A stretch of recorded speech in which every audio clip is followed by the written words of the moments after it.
Good morning. I'm Trent Parado, Public Affairs Officer at NASA headquarters in Washington. I'd like to welcome you all to the International Space Station Science NASA Social. I'm joined here at the headquarters auditorium by about 150 guests for a very special NASA Social to hear about some of the groundbreaking research taking place daily on the International Space Station, some 240 miles above the Earth. For those joining at home who might not know, a NASA Social is an event where we ask people following one of NASA's social media accounts to come to a NASA center for a behind-the-scenes look at some of the work we're doing. We hope you're all inspired by the human spaceflight endeavors you hear about today, and that you share that experience on social media, and the people following you are inspired to learn a little bit more about NASA's mission as well. Everyone can join the conversation today on Twitter, Facebook, and Google+. Our hashtag today is NASA Social. Today's a very special day in NASA history for those who don't know. 51 years ago, John Glenn launched aboard Friendship 7 Mercury capsule and became the first American astronaut to orbit the Earth. A big part of the legacy of that half-century of American human spaceflight is that we're now able to conduct scientific research in space impossible on the Earth aboard a fully operational International Space Station. The discoveries enabled by the orbiting laboratory benefit humanity and vastly increase our understanding of how humans can safely work, live, and thrive in space. You'll hear a lot more about this from a great and very exciting lineup of speakers today. I want to jump right into it, and that includes a special opportunity to hear from the crew directly. So let's go ahead and get started. Our first guest is Bill Gerstenmaier. He's NASA's Associate Administrator for Human Exploration and Operations. In this capacity, he provides strategic direction for all aspects of NASA's human exploration of space. This includes the continued operation and utilization of the space station, the development of the Space Launch System rocket and Orion spacecraft that'll take us farther into the solar system than ever before, and the commercial crew and cargo programs that provide logistics and will provide crew transportation to the International Space Station. Please help me give a big NASA Social welcome to Bill Gerstenmaier.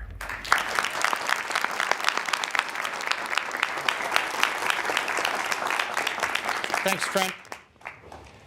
It's my pleasure to be here today and talk to you folks. What's the general plan here, Trent? Just going to ask for your slides. Okay. So if we can just go ahead and pull up a couple of my slides, we'll kind of go through some things. We'll keep it kind of informal, but since I'm from NASA, I have to have slides. So without slides, I'm not capable of talking or communicating to folks. So we'll throw a couple slides up, and we'll talk to you a little bit about what's going on. If we could do that, hopefully. The first slide behind you, we'll get it on Okay. Yeah, we'll get it. Okay. Okay. I can't see them behind me, but okay, there we go. We don't have it down here, but all right. Next slide. This is who you're going to be talking to. The crew is on board this wonderful facility you see in this picture. This is the International Space Station. It's about the size of a football field. You can look outside. There's a model outside the auditorium here. You can see how big it is in relationship to a football field and see what it is. It's an amazing research facility.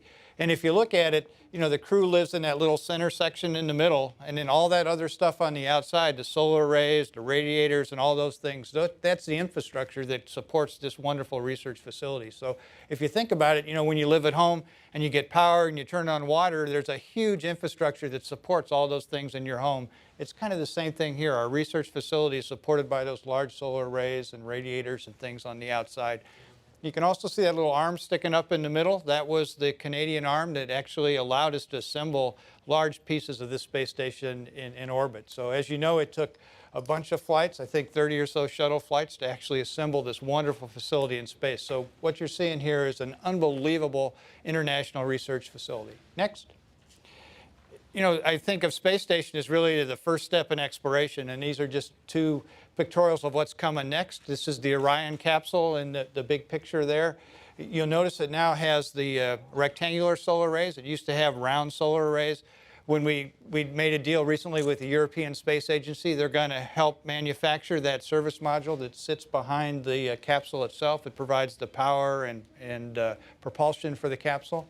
And we did that with the Europeans. This is in development.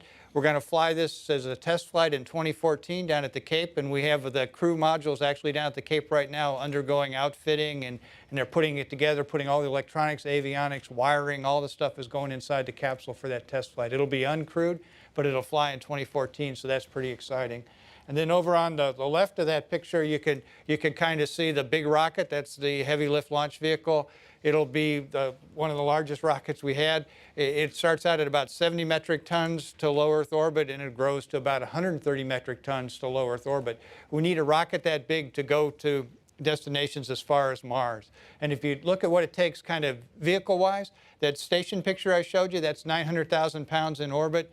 To take a crew to the surface of Mars and back will require about that same mass in orbit, so roughly 900,000 pounds. So you don't want to do that over 30 shuttle flights in 10 years. You want to do that with a bigger rocket that can carry a lot more, and that's what the purpose of the heavy lift launch vehicle is. But I think of station as that first step in exploration, and then it's followed by these vehicles. So what we learn on station will directly apply to the things we're going to do as we go to Mars and asteroids and moons and other locations. Next. On board, next slide, please. On station, there's some plants that are growing. I look at these as two things. What's exciting about this is it teaches us about how plants really grow. So you remove gravity, and what causes a plant to grow up? Is it light that causes it to grow up? Does gravity have an influence? How do the roots grow? You really get some insight that you don't normally get here terrestrially. The other thing is genes express differently in space for some reason, and plant genes also express differently in space. So we're growing these plants in space to understand how we can better produce crops here on the Earth. And then also for exploration, we'd like to take some plants with us on exploration so we have a food source for our crew. So I consider this kind of a dual purpose thing. We're learning about things that can help us here on the Earth and can also be pretty beneficial in space. Next. This is some future technology. This little module will be added to the side of Space Station. It's an expandable technology. So when this package comes up, it's compact, and it's all folded up. It's made out of fabric. It's probably about 6 inches of fabric all folded up tightly. And then we inflate it and expand it. And what this does is this gives you tremendous volume for a very small on-orbit volume going to space. So as we think about going large distances on the way to Mars, you want a nice big habitat for the crew to live in. Maybe you don't want to launch that big a habitat, so we're looking at inflatable structures. So we'll do that on board Space Station in 2015. We'll fly this up and attach it to station, and we'll get a chance to experiment with a new module design. So instead of having all these hard shell aluminum devices, or habitation modules, we'll get a chance to have some expandable technology. So this is another thing that station's doing. Not only doing research, but it's allowing us to experiment with new hardware, new ways to build things as we go forward in space and in exploration. Next. This is just another picture that I think is really unique. Station teaches us a lot about the Earth, and you can see this image taken of the Earth below, and you can really see where the cities are. It turns out that where we live, especially at night, we generate a lot of lights in those areas, and they really define us as a human species here on the Earth. And I think Don will talk to you some more about some of these images, how he actually took them. Some of the crews will talk to you about it, but I think it's neat to get this perspective of what the Earth looks like. The other thing that always impresses me too is really how thin our atmosphere is when you think about it in this picture. We live in that little tiny space, so when you fly in an airplane, you're down in that little tiny, thin atmosphere that sits around this Earth. So that's a very different construct than the big vastness of space. And you can see the star field, and you can also see some auroras kind of out in the distance. But this is a pretty unique and amazing picture. Next. This is another big thing on Space Station, is it's really an international endeavor. You can see the crew members, they all have patches from their countries on their shoulders. There's a Russian in the middle, an Italian, and then an American, Katie on the left. Or right, and it's pretty neat to think about we're in space with an international crew. Even when you talk to the crew today, you'll be a Canadian there with the American crew members. So again, and the Russians will be off busy doing things on the other side of station. But again, this international relationship and working together and building this international research facility is a tremendous other benefit of Space Station. So, I think of the Russians really now as truly our partners. We share data back and forth. They fly our crews to space. We really operate in a very seamless manner and share a lot of information. So this is a tremendous benefit of station. Next. This is some of the commercial cargo capability that's coming up. This is the Dragon capsule.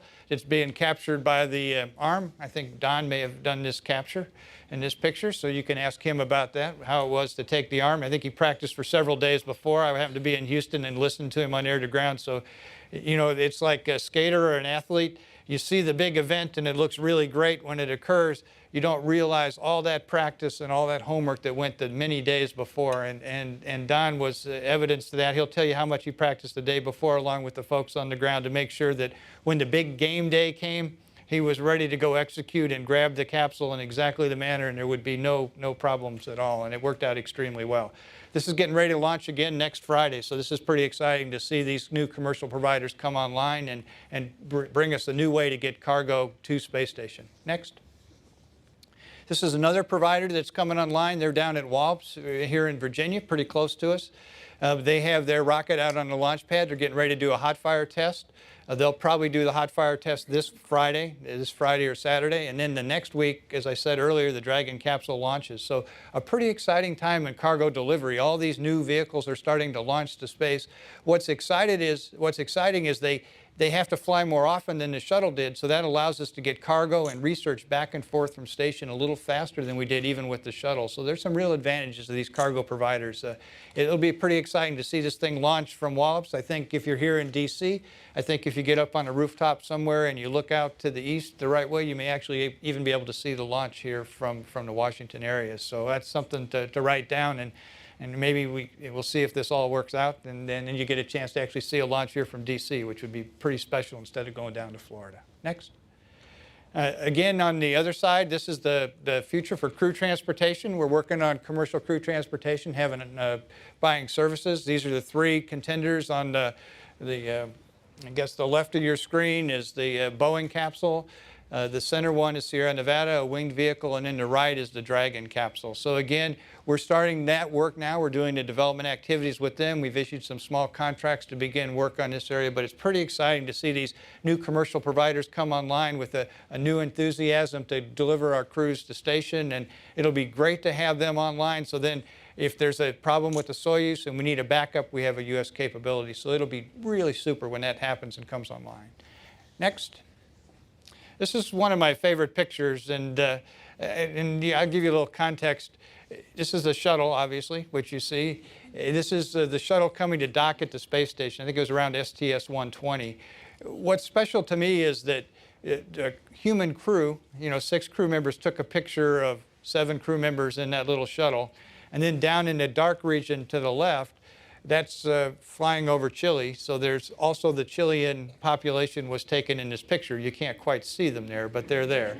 So there's maybe 7 crew members or 6 crew members on board space station taking the picture, 7 on the shuttle, and a couple 100,000 down in Chile at the bottom of the picture. The other thing that's interesting is the orange region. That's the region of the atmosphere where the weather occurs. So when you have rain and thunderstorms and all those things, that's where that occurs. Then that little white region, that's the region above the stratosphere, above where the weather occurs, and then it starts fading into space. And then if you think that that's deep space, that dark thing out on the right-hand side, that's not it. That's the window frame. So we kind of faked that to make it look good.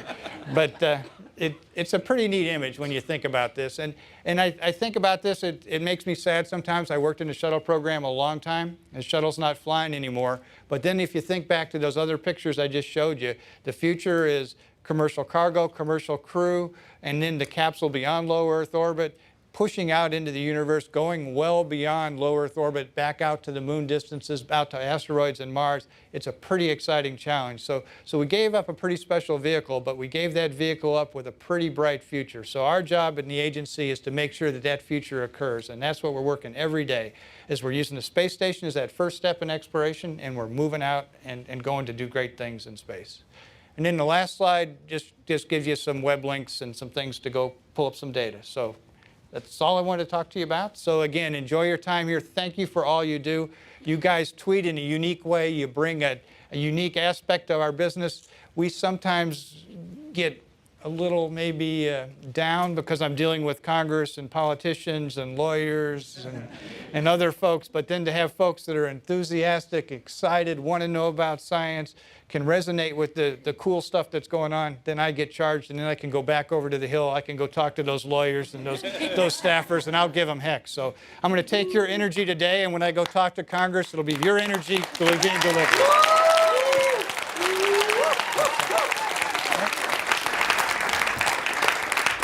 Okay, so we have a couple microphones in the audience. Let's do some Q&A, and we'll start here. I'm going to go ahead and queue up a few. That'll be the next one. And then, Hi, my name's Zayden, and I have 2 questions. One is, why is Orion going to have 4 solar panels? It's going to have 4 solar panels so it can generate electricity to keep all the computers and all the systems working so they can communicate and talk to the folks on the Earth, and can keep the life support system, keep oxygen generation working, remove carbon dioxide. So it's the power. It's the electricity that comes into your house comes from those 4 solar arrays. And my second question is there a backup way instead of from Soyuz? Yeah, right now we're totally dependent on the Russians to deliver our crews to and from space station. But those new vehicles I showed you, the Boeing CST-100, the Sierra Nevada Dream Chaser, and then the Dragon capsule, those 3 are coming online. So we have 3 people that are building another way. They'll probably fly in 2017, which is seems like a long way away. That's 4 years away. But for a while, we'll be dependent upon the Russians to deliver our crews back and forth. And when we had the Columbia tragedy, the Russians helped us, and they kept us with the crew on board space station for that entire time by using the Soyuz. So we're not doing something totally different than we've done before, but we want to get another way to bring crew to station as soon as we can. I think we just met the future NASA administrator. Yes. I should have said this at the end. Please stand up when you ask your questions. We'll go here. Hi, I'm curious about the expandable capsule you were talking about. I was wondering how, if micrometeorites and other space junk are a concern with a soft capsule like that.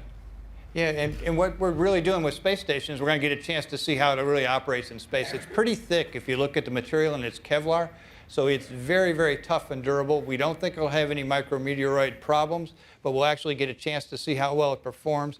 The other advantage is from a radiation protection standpoint, when radiation particles travel through aluminum, they hit the aluminum and then they tend to splatter into smaller secondary radiation events. Those can be just as problematic to the human as the primary particle going through. With the fiber material on the outside, we don't believe that scattering will occur. So then you could put like a water layer on the inside, and that could absorb all those particles, and they won't be as problematic to the crew. So that's another thing we want to go look at when we fly this on station. And then the last thing is, it's so thick, it has very stable thermal properties, we believe.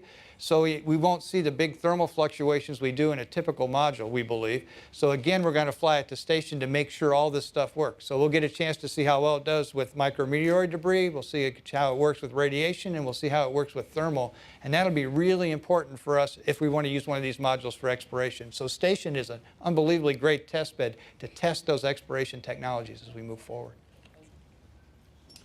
Hi, Rocketman528 on Twitter, Jeff Wallace.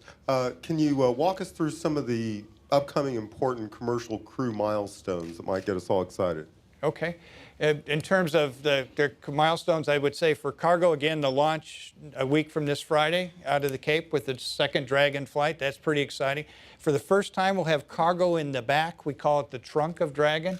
There'll be some grapple bars in the back that will actually come out and get attached to the radiators. So the first flights, we didn't use the trunk, but now we're going to use the trunk. And eventually this module that you see on the screen right now in front of you, the inflatable module, it actually rides up, that inflatable module actually rides up in the trunk of the Dragon. So we're actually learning how to carry cargo on the outside as well as the inside with the Dragon capsule, and that's the first time coming up. The hot fire test for the Antares rocket at Wallops, that'll be pretty exciting. That's a brand new launch pad. It has not been used for a rocket launch before, so that's a pretty exciting thing coming up. And then in the cargo and the crew world, there'll be some, there's been some test firing, some parachute things, some abort tests will be coming up. So there's quite a bit going on in the crew world. But I would say for me, more near term is to see how well this cargo stuff comes online, and can we really get a good supply chain back and forth to space station. Can I see hands for a second? Questions? Okay, we'll take this one, then that one, and we'll do one more in the back. Go ahead. Yep, this one first. Hi, I was wondering if you could compare the size of the launch vehicle for your deep space, the Mars probes and everything, to the Saturn V, how big it was that launched the Apollo programs. Yeah, the SLS will actually be a little bit bigger than the Saturn V, and I don't remember exactly the dimensions, but it's a little bit bigger. We can actually get you probably a graphic that shows you the three rockets compared where we were with Shuttle, where we are with where we were with Saturn, and where we are with SLS. But it's a little bit bigger and has a little bit more launch capability than we did with Saturn. Okay, we'll do one in the back here. Hi, you mentioned that we would be going to asteroids and Mars with manned crews. What's the advantage of having a manned crew visit Mars versus just a probe? Well, I ought to ask you guys. What do you think the advantage is of having a crew there, right? Would you rather be out on the street and watch this on video, or would you rather come in here and actually participate and interact, right? I think there's a real advantage of the human being there, because the human can react pretty much in real time. If you look what the rover's doing on Mars, you know, it's pretty exciting. You know, you can see the two holes that got drilled in the rocks that are pretty exciting. But then if you look what the Apollo crews did in just one sortie across the moon with their prospecting and looking and being able to find rocks, the human has this unique ability to analyze a situation that wasn't pre-programmed and find things in a different way. You even see it on our experiments on station. You know, sometimes something doesn't work exactly the way the experimenter planned, and the computer would have a real hard time dealing with that, but having the human presence there can adapt to that. So I think there's a right mix between both. I don't think it's right to do all human exploration, and it's not right to do all robotic exploration. It's that right mix between the two, and we're still trying to exactly find that right mix. But we've got 2 robots on board Space Station, at least, that are doing pretty exciting things. We have Robonaut on the inside. He has hands like you and I do, and we're looking at actually throwing switches, and he holds up a fan to measure the velocity through the air ducts to make sure that all the filters are clean. We've got a robot on the outside called Dexter. It's like a machine robot, like you'd see probably in an auto assembly factory. It's out there. We've done some refueling things where we went to a mock-up of the outside of a spacecraft. We actually removed a cover, pulled a blanket off, removed a fueling cap, and hooked up a refueling coupling to actually demonstrate propellant flow into that. So there's a nice mix between the robot and the human. So you see it in underwater experiments with ROVs and other things. And there's a right mix between those two. But I think that human, although it's tough bringing the human there because you have to bring life support and all the food and all the normal things that support us, but then you get a tremendously flexible, intelligent device, the human, that can actually do some amazing things and deal with things in a different way. But you ought to think about it yourselves and imagine if this task was done with a robot or was done with a human, what do you see as the advantages? And those would be good things to go tweet to your friends. Maybe one more question here in the back left. I'm Joe Constant. Are there plans to start using the Western launch sites more, such as Vandenberg? There will be some launches from Vandenberg for expendable satellites using the SpaceX system. We just had the Landsat data continuity mission was just launched out of Vandenberg. That's an Earth observation satellite that provides a lot of images of the Earth. It has a spectrometer on it so we can look at crops, look at forest fires, those kind of things. It's a continuation of the basic Landsat mission. So there'll be a fair amount of launches out there, but almost all our human missions will come off the East Coast as we look forward. All our station missions will also probably come off the East Coast. So before we start the downlink, I just want to plug the at ISS Research Twitter account, which you can follow, and it's actually pretty active. At least a couple times a week, we have new content that shows some of the investigations and experiments that are happening on station. Maybe have time for a very, very fast question if we're lucky. Does anyone have a quick one? Let's go right here. Hi, Gerst. What are the plans in process now for extending the life of the space station beyond 2017, 2020, and what is its usefulness in maybe launching other missions beyond? Yeah, again, I think right now we've got station officially going to 2020. You know, we're starting to think about what are the advantages of continuing to do research beyond 2020. And I think as you see some of the science described here, you'll see a natural reason that, hey, if you knew you were going to be operating beyond 2020, you might change the way you do your investigation. You might do things a little bit differently. So we're in the process of starting to think about how much we can extend station. The physical hardware is probably good till 2028 or so. So we're trying to figure out when the right time to start talking about that is and start moving forward. So you'll see us start describing and moving things forward. Okay. So we're gonna All right, jump so I think in we're ready now. to go to the crew here. And this is really special, what you guys are getting to see here. We don't normally do this. You usually get videotape things because we can guarantee those. So live stuff is really risky. So you should really appreciate what you're getting to see here. Yeah. Go ahead, Troy. We'll let the mission right. control get started here in our control room.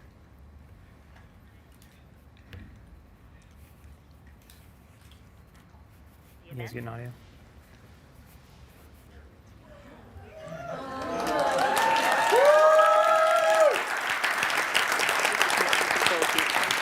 Station for a voice check.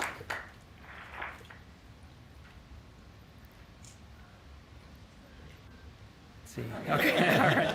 Well, okay, station, this is NASA headquarters. How do you read? Great. Good. I'm going to take that as a yes. Headquarters, Space Station has you loud and clear. Welcome aboard. Fantastic. Great to see you guys. We have a quick word from one of our speakers, and then we'll get started. Please go. Hey, this is Gerst. Thank you guys for doing this today. You got about 150 folks here in the auditorium. They are excited about station research. They are ready to type out your words and your messages, so have fun with them today. They got great questions for you. Enjoy your interaction with the crowd here at headquarters in the auditorium. Great to see you guys on orbit. Nice to have communications today. Well, we have a number of guests here with us that have a number of questions, so we'll go ahead and jump into it. Show of hands. We'll start here, right there, and then there. And please stand up. Hi, this question is for my nephew back home, Thomas. Thomas wants to know how much time would the International Space Station take to perform a collision avoidance maneuver?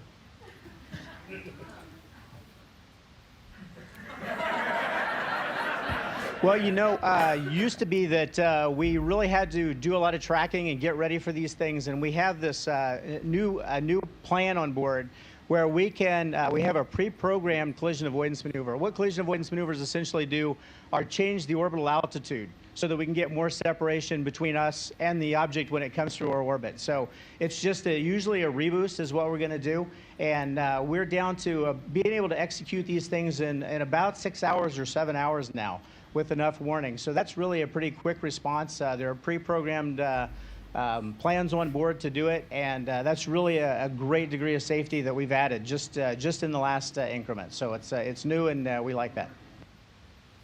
Go. Hi there. Did you all get a chance to see the meteor, the asteroid that came through last week?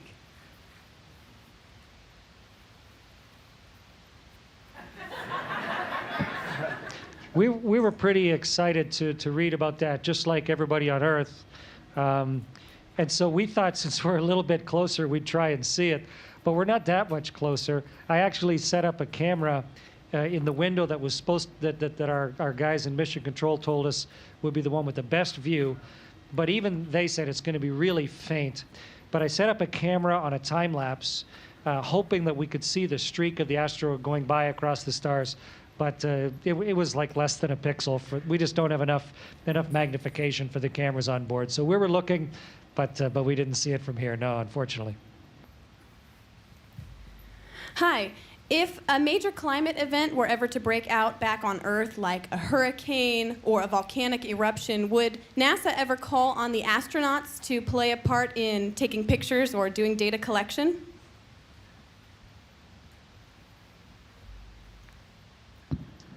Yeah, they sure would. As a matter of fact, every day we get requests from scientists around the world to look at changing events, weather, geologic events that are relatively quick, such as sedimentary changes in rivers. We get called on to look at those all the time. And so generally, though, we try to squeeze them into our general workday, but we're always excited to have a chance to have this really unique perspective on something, particularly if it's helpful. In the Russian segment, they do the same as well.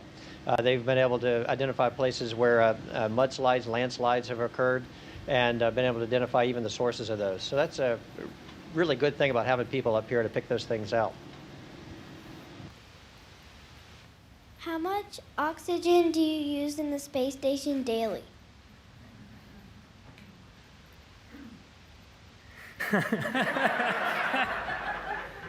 That's a really good question. I'm not sure we have the answer to.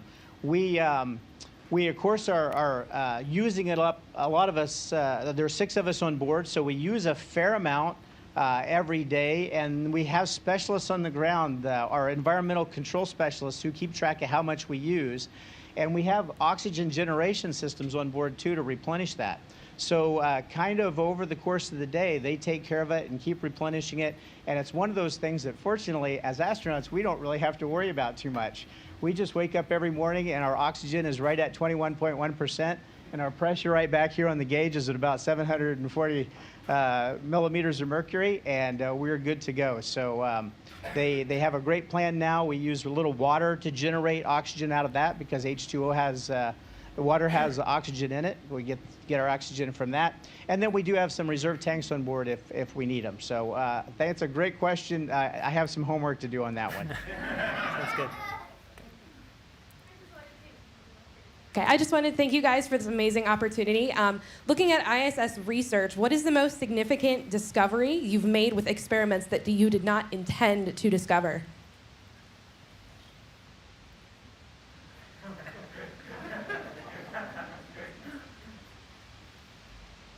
Well, I tell you, there are discoveries going on all the time, because we're involved in just a subset of the science that's going on here. And we have to pick our favorite things. I like medical research, but there's one, the capillary flow experiment, where we are in contact real time with the scientists that designed it. And we're able to look together. We're actually looking at the experiment, and this has to do with fluid flowing through different chambers they've designed on the ground. And they're able to see it on a video. And both of us together can go, oh, wow, what just happened here? And we can go back and look. And they're finding out ways to control tiny bubble flow and to control fluid flow through veins and tubes. And what this allows them to do, and the reason why I think it's so important, is not only are they designing pumpless fuel systems for spacecraft and zero gravity, but it turns out a lot of these engineering principles that they're actually tweaking daily with this experiment, these principles apply to very small amounts of fluid. And so your lab on a chip, your medical diagnostics that use blood and urine flow in little tiny chips, they're able to actually expand the capabilities of these devices to measure things we've never been able to measure before. So you get tinier, smaller medical devices that can go places that they hadn't been able to before. Sandra here. My question is about the fish that were recently brought up in October on the Soyuz Slow-Ship actually brought you, Mr. Ford, up to the space station.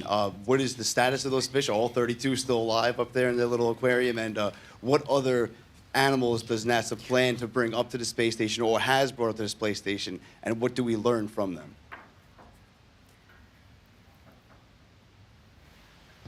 Well, that's a great question. I'm not sure you're going to love the answer, but it's a good one anyway for science. We brought up 32 fish with us on Soyuz 32S. Some of them have already gone home, and the rest of them are in a freezer already. What we did with those fish was during phases of their lifetime and their duration on space station, just like us, they have bones that create and destroy, well, they have a system that creates and destroys bone, the osteoclasts and osteoblasts, just like mammals have. And since we're mammals, this is very relevant to the bone loss and bone production that we have as humans. What we have on space station is very different. It's more like bed rest patients. So by looking at these fish in the zero gravity environment, they're able to see the mechanisms with which their bone is created and destroyed. And that was a very important thing. But what we had to do then is fix these fish at various stages in their development. So it was a very humane way of doing it, but we took the fish out. We actually pulled them out of the aquarium, some of them immediately after we arrived on board, and some of them months later. And then these fish will go home as samples for the scientists to study. So these fish gave their life for science. Most of them will go home again with us on Soyuz 32S, and we are very much looking forward to the results. Could be really significant findings to help out with things like osteoporosis in elderly people. And of course, astronauts too in the zero gravity environment. So a very important study. So you guys went up there very fit. How does it feel as your body changes during weightlessness? And when do you think fat people will be able to go to space?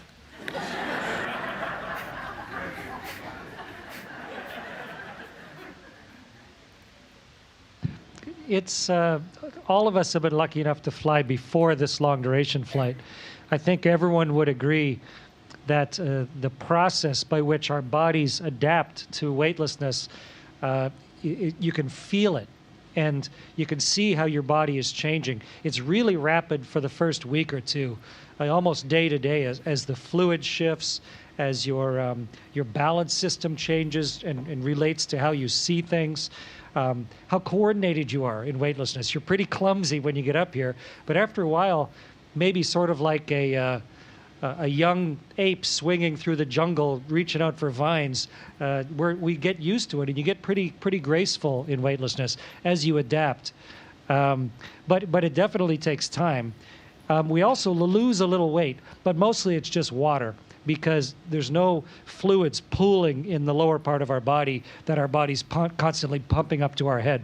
Our legs get really skinny up here because gravity's not pushing the fluids down to our legs. And to live on a space station, you have to pass a really hard physical, just because we can't afford to get sick up here. We really want to have healthy people. But we're trying to open the doors to space to everybody. That's the whole purpose of this, is figuring out how to safely get to space and back again. And just like early in aviation, at first it wasn't for everybody, and it was only a very select few could fly. And now, of course, pretty much anybody can fly anywhere around the world. And we're just in the early stages of that. We haven't invented everything we need to invent yet. But hopefully soon, everyone will be able to get this incredible experience that we're lucky enough to be part of. Hi, my name's Ray. This is really cool. You guys are growing plants up there, and I'm kind of interested in how you're doing that. And also, we were told that there is change in gene expression in those plants. Wondering if you could elaborate a little bit on that. Thanks.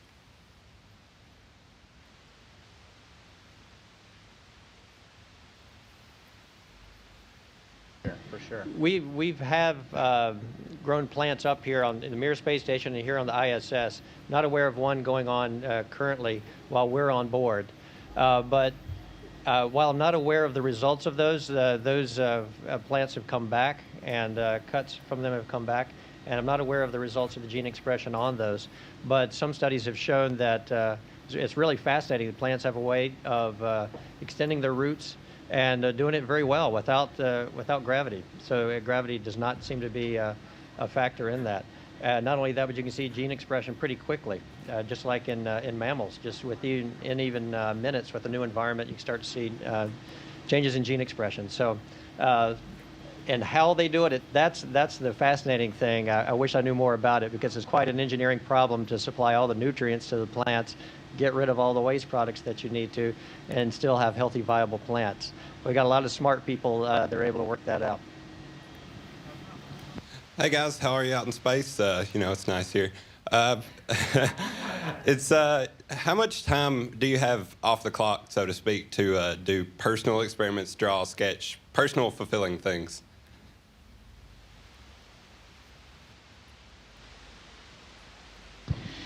We have a very busy life up here, to be quite honest with you. The work week is pretty full. We joke a lot, but it really feels true. There are 2 days of the week. There's Monday, and then but it just goes by, and then it's Friday, and then the weekend goes by, and it's Monday again. And we have no lack of things to do. I've been up here for probably almost 120 days, and I've never not had something else that I wanted to get to as soon as I was done doing the thing I was working on. So it's just really an incredibly busy place. We do have weekends free, and we have tasks lists of things that we can do to help Mission Control out to get a good start on the week. And we try to do a fair amount of that. We clean the module and stuff on the weekends as well. And we exercise 2.5 hours every day, even on the weekends. So all that stuff adds up to a significant amount of time, just maintaining our health and fitness and maintaining the space station complex. But we do have slivers of time, and we all have projects we bring up. I have my little red book. Sometimes we don't show it to other people because we don't want other astronauts to steal our ideas. But when I go home, if I haven't had a chance to do all the things I wanted to do, I'm going to pass it on to these guys and let them try it out too. But there are just, you probably have a lot of ideas of things you'd like to try up here.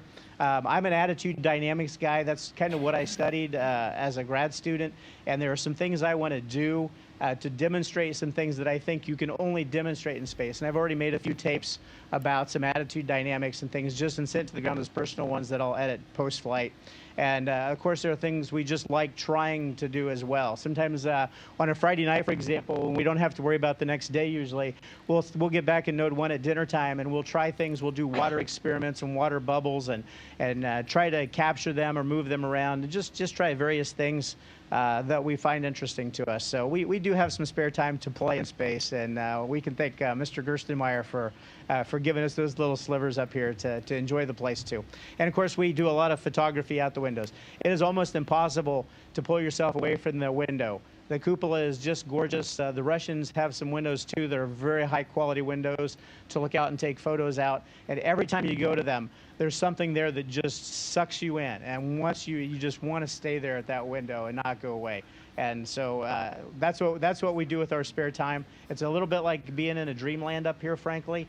Every day is like a dream, and I know I'm going to wake up in 4 or 5 weeks and go, was I really there? I can't believe I was really there and in zero gravity. I'm really in zero gravity, so you check it out. So it's a pretty fun place to be, and we do have a good time up here.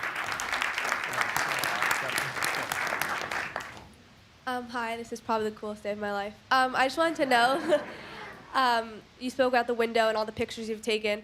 What's probably your favorite time to look out the window and one of your favorite pictures you've ever taken?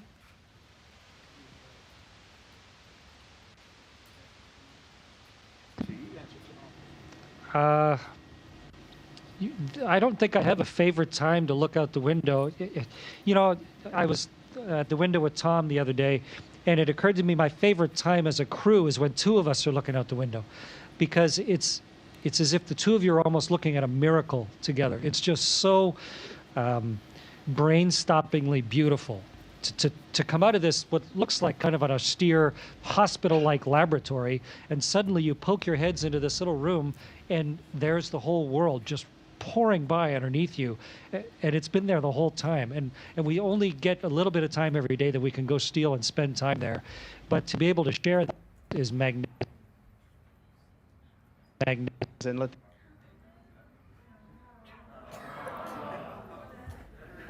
Okay, we're gonna try to reconnect here in just a moment.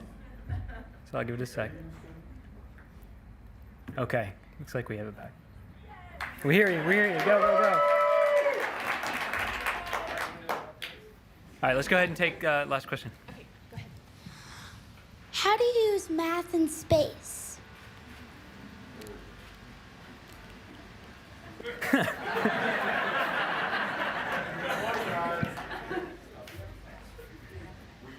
Sorry, could you repeat the question, please? We didn't hear it. How do you use math in space?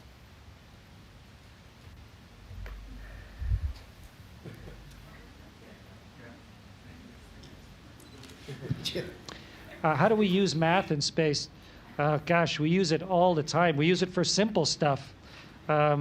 We grow when we come to space. So we actually have a place on the wall over here where we measure how much we grew, because our backbones stretch a little bit. We don't really grow, we just stretch because gravity's not squishing us. But we measure how tall we are. We use math to try and find the spaceship when we fly up here to rendezvous and dock. And it's like a big triangle the whole time between the Earth and the other spaceship and us. And we're constantly doing the trigonometry, the Pythagorean theorem, the square of the hypotenuse and all that to figure out where we're going to go next. We use it just for calculating speeds and measures here all the time. We're emptying one tank and filling up another tank. Some of the math is pretty complicated for a rendezvous. Some of it's very simple, just to see how tall we are today. So gentlemen, before we lose you, we have one of your colleagues here who's going to be speaking to us next, and just wanted to give him a quick opportunity to say goodbye to you. Don? Hey, This is Don Pettit. I'm jealous that I'm down here and you're up there. All right. So thank you for answering our questions. We really do appreciate it, and best of luck up there. Thank you.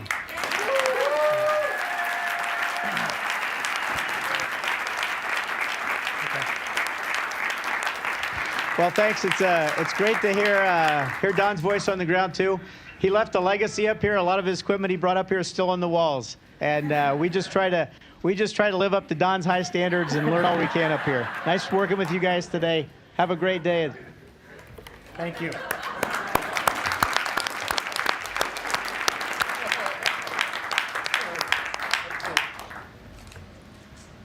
Station, this is Houston ACR. Thank you. That concludes the event. Sounds good.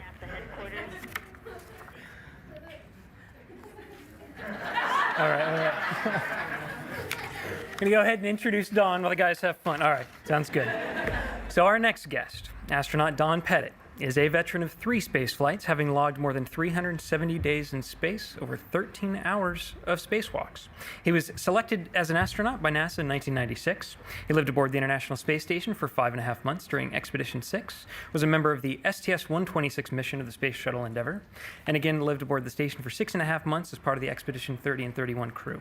For those of you who didn't see him perhaps catch the first SpaceX Dragon that resupplied the space station back in May, you may recognize him, for those of you who have Angry Birds Space on your smartphone. When you click on the International Space Station logo, it's a video of Don that pops up teaching you about microgravity. So please help me give a warm NASA social welcome to astronaut Dr. Don Pettit.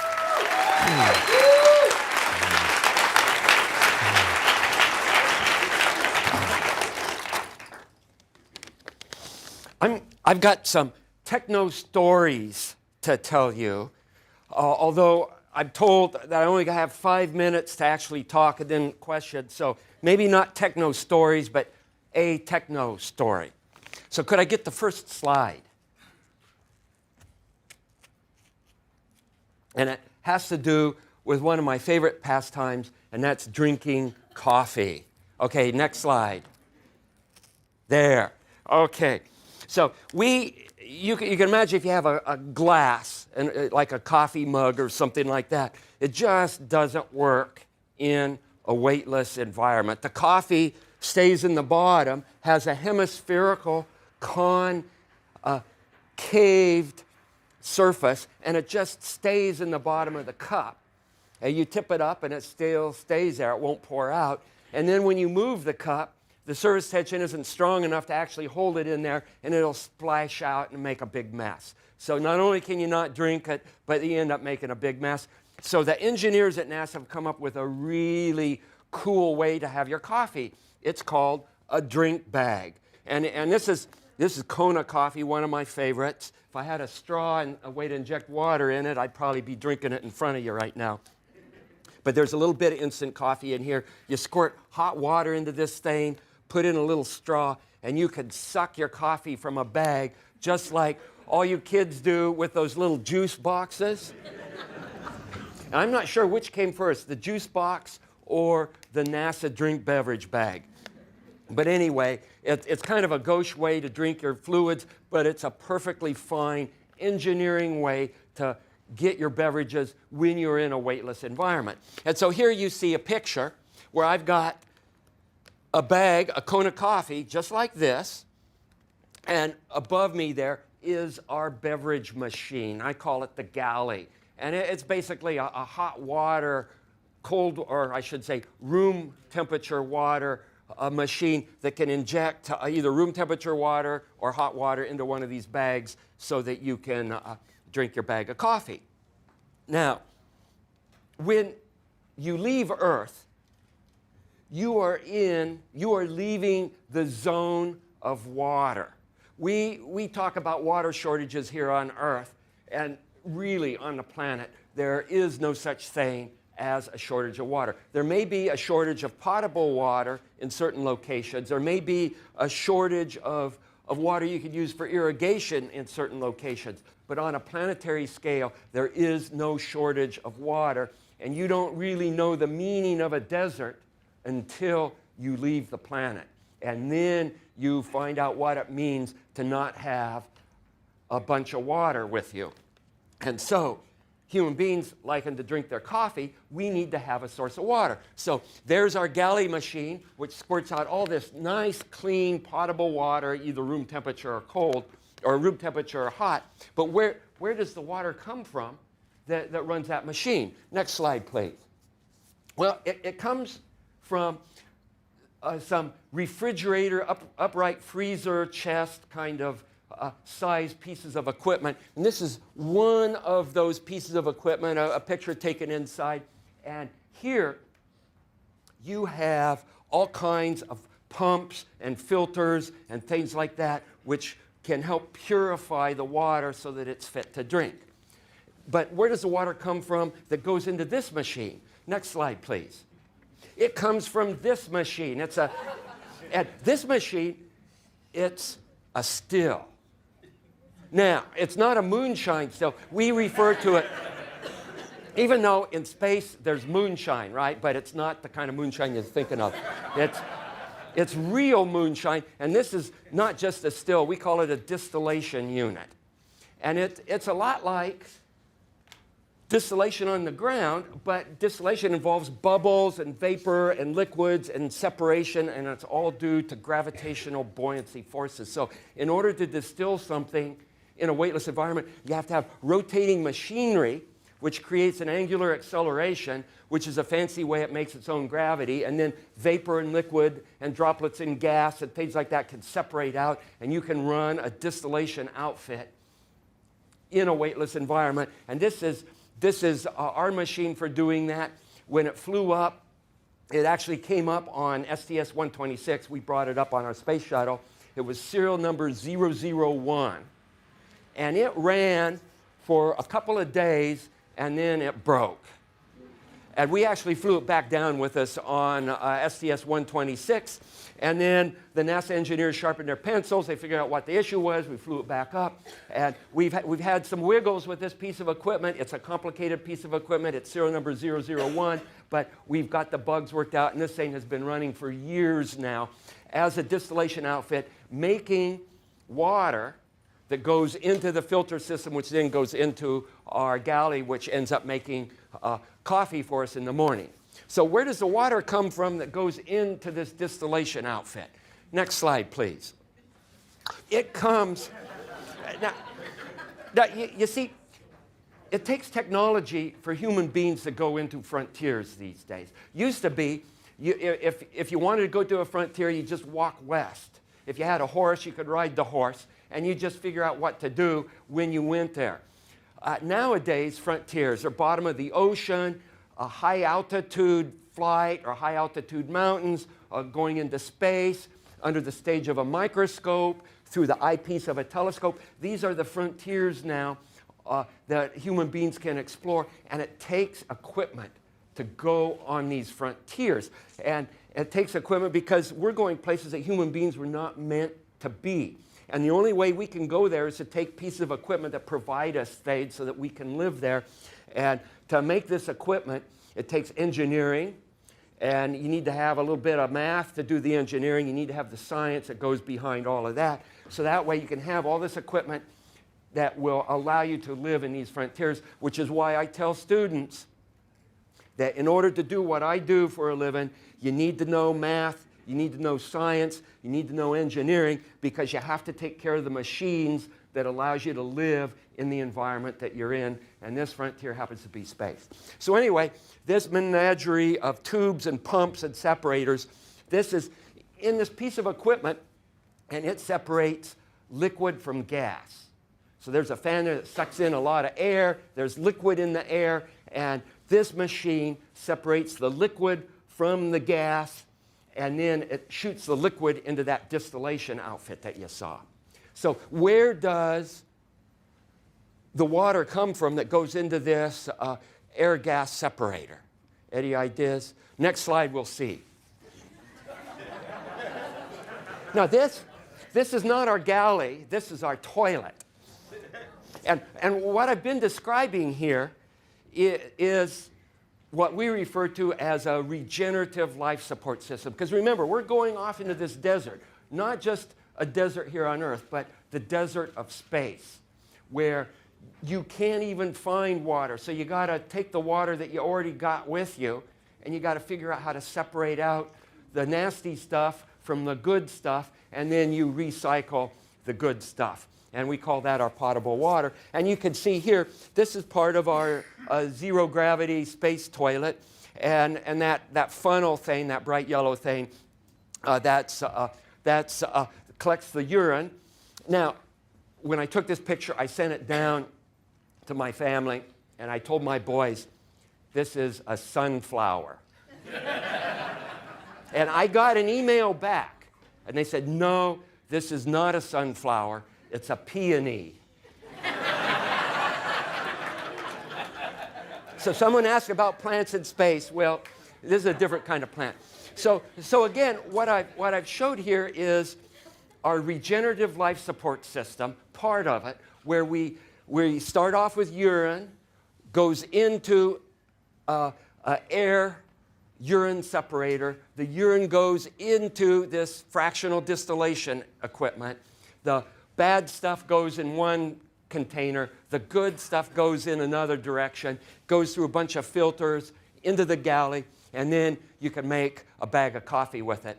And the NASA engineers call this regenerative life support system, but that doesn't, to me, connote what it really does. I like to refer to it as the coffee machine. Because it can take yesterday's coffee and turn it into today's coffee.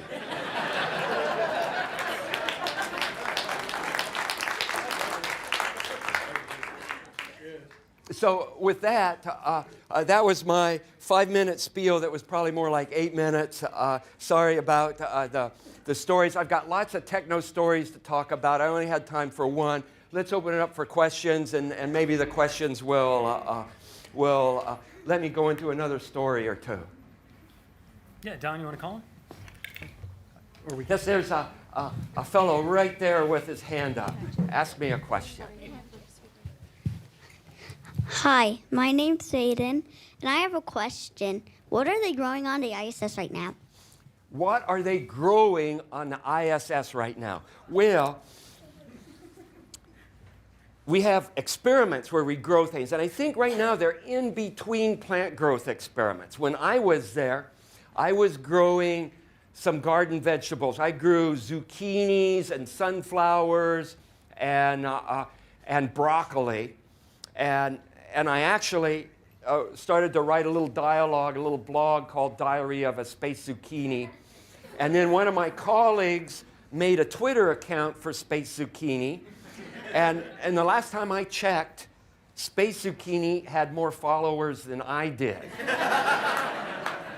So that was what was going on during Expedition 3031 when I was on Space Station. However, there are always clandestine growth experiments on Space Station because we have trouble with molds and smuts and things like that, which is one of the things we do on Saturday is we get out our little cleaning agent and we clean up all the little powdery mildew stains and the little green algae stuff growing on the side and things like that, because just like here on Earth, you will have all these kind of unintentional and unwanted things that grow in your house, and we all have to work to keep these seeds cleaned up. Okay, next question. Could you maybe just talk about maybe the physical rehab that you have to do coming back to Earth and how you get used to Earth's gravity again after being in space so long? Okay, physical rehab. Coming back to Earth is more provocative than going from Earth into an orbital environment, most definitely. And you are strong. We're actually physically stronger when we come home than when we launch. A part of it is exercising for 2.5 hours every day, because how many people in the middle of your career do you get to exercise 2.5 hours, hardcore exercise, weightlifting and hardcore cardiovascular exercise? Most people don't do that for 2.5 hours every day if they're actively working at some other job other than working out for 2.5 hours every day. And so when we come back, we are in really good physical shape. However, it takes a while for your body to get used to gravity again. You have some control issues. And here's one example that I found fascinating. If you hold your arm out now, you don't feel the weight of your arm, but you feel the weight of this bottle of water. Your brain acts like an electronic scale, a laboratory electronic scale that tears out the weight of the beaker and only weighs what's in the beaker. And so by tearing out or zeroing out the weight of the beaker, then you know the weight of the stuff that you put in it. And so your brain is tearing out the weight of your arm. It's a no factor, and you feel the weight that you hold in your arm. And your brain does this automatically, and you don't even know that it's happening. You hold your leg up, you really don't feel the weight of your leg. When you come back to Earth, your brain stops doing that because it hasn't had to do that for the last 6 months. And so you hold your arm out, and now you feel the real weight of your arm, and it feels heavy because you're not used to feeling that. You hold your leg out, and it's like, whoa, my leg weighs 1,000,000 pounds. And you bend your head over like that, and it feels like somebody's stacking a lead weight on the back of your head because your body isn't used, your brain isn't used to subtract out the weight, the effective weight of its own brain. And it takes maybe 10 or 12 hours for this algorithm to get kicked back in again. So that's one of the surprising things I found when I came back to Earth, is this electronic scale aspect of your brain and how it tears out the weight of your limbs so that you only feel the water in it. Next question. Hi, Don. I'm working on the Windows on Earth project you may or may not be aware of. It's to help you guys track your photo locations right from the cupola. And part of what I learned about actually just recently, you invented a whole new machine to actually do night photography. And I think it'd be pretty amazing to see kind of how you had to go through that process. Okay, this was the tracking machine that I made on Expedition 6 out of junk and spare parts found on station. And the orbital motion is pretty fast. And if you take a picture with cameras that were state-of-the-art at that time of Earth at nighttime, you would just have blurry streaks, just because the exposures were around 0.5 to 1.5 seconds. And there's enough orbital motion during that time to make everything just blurry. And so I cobbled up this machine out of junk that would compensate for the orbital motion so that you could stay on target for maybe 2 seconds and you could get a couple of pictures off without having the orbital motion make it blurry. And central to this machine was a long threaded bolt that I found on the Russian Progress space vehicle. And since that vehicle ends up burning up in the atmosphere, I figured that they wouldn't miss just one bolt. Right?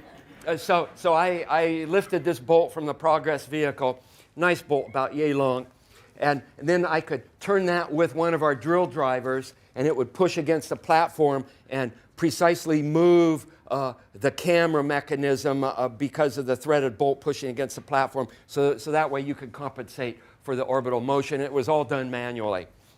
And it allowed a whole series of pictures, thousands of pictures taken all over Earth of cities at night. Now, fast forward to around 2010, cameras have improved so much now that you can take pretty decent pictures of Earth at night without having to use this mechanism. And the European Space Agency, ESA, made a really nice computer version of this mechanism that you can dial in your orbital altitude, things like that, and it will automatically compensate for your orbital motion. You can mount a camera to it, and they call that the Night Pod. And that actually flew up with Andrei Kuipers, Oleg Kononenko, and I when we launched in our Soyuz for the beginning of Expedition 30. And we used that on station, and with that machine, you can take amazing pictures of cities at night now or any other nighttime view of Earth because it will track and basically cancel out the orbital motion for the duration of the exposure. Yes?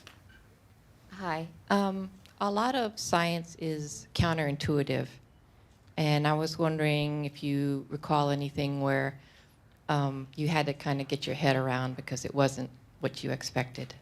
Oh, intuition, particularly technical intuition, is one of my favorite subjects, and which I believe is one reason why we as human beings like to go to frontiers, because we are used to living here in our little cities and suburbs, and we've got sidewalks, and we have grocery stores, and everything operates in a well-known manner, and then you go to the bottom of the ocean, or you go into the stratosphere, or you go into space, and all of a sudden things don't work the way that you are pre-programmed, your intuition, your experience thinks that they should be working, and that makes an environment that's rich for discovery. And I think that's part of the reason why human beings like to go into frontiers. One, it's cool, but two, it's a fascinating environment, rich for discovery, and in the long run, this is what makes our society affluent. This is why we have the standard of living that we do right now, is because people in the past did exploration and they learned new things. So that the idea that you go someplace where your intuition no longer applies, that's the whole point of going into space right now. And every day I would see something that would just make my jaw drop because it ain't supposed to work that way. But it does, and that's because we are in this amazing environment. And just a couple examples. One is to make a large sphere of water. And we've all seen spheres of water in space, you know, little spheres, maybe an inch in diameter. I'd make a sphere the size of my head. And for the only reason of, I know that the ratio of surface tension force to inertial force will decrease as the sphere gets larger and larger and larger, which basically is a fancy way of saying that the role of surface tension becomes smaller as the sphere gets larger, and other things will dominate its behavior. And so I made this big sphere of water just to see what might happen. And so you'd make this big sphere of water, and then you'd puff on it. And then you'd squirt water at it, and you'd do whatever you think might be fun to do to this big sphere of water, and you would observe its behavior. And I found just watching this big sphere of water to be a jaw-dropping experience. Yes? Do all solids stay solid in space? Do solids stay solid in space? Yes.